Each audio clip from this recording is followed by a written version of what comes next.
Bunaqasi faqat bizda deydi-yu. Voy, issiq ekan. Gap yo'q lekin. Bu holatga olib kelib olish ham oson emas. Endi siz hali alishtirmagansiz, Chivichan, to'g'ri? Mashinani endi olgan oldin Cobalt haydagan mana.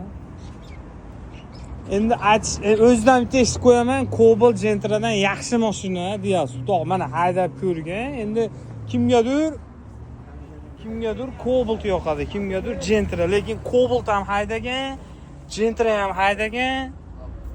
Qanaqa ekan mashina desam, aka mashina zo'r, gap bo'lishi mumkin emas deyapti. Maqtayapti endi.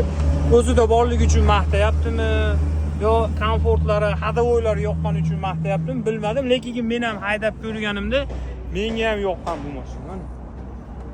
O'zimizni eski obunachi, eski klientlardan hozir motorida qaltirash bo'lib qoluvdi, hozir ko'rib kompressorlarini tekshirib nima qildim. Qaranglar, Chivichan bor-ku.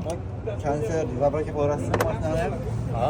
Hozir shularni alishtirib qo'yib, xudo xolasa mashinani buni ular qaranglar. Mashinasini tekis ishlaydigan qilamiz. Xudo xolasa shu bilan kasali yo'qolsa kerak. Lada Vesta shunaqa mashina minadiganlar ham kelaverasizlar. Xizmat olsa, xudo xolasa qo'ldan kelgancha ishinglarni chiroyli qilib bitkazib beramiz. Kuzatishda davom etib turinglar.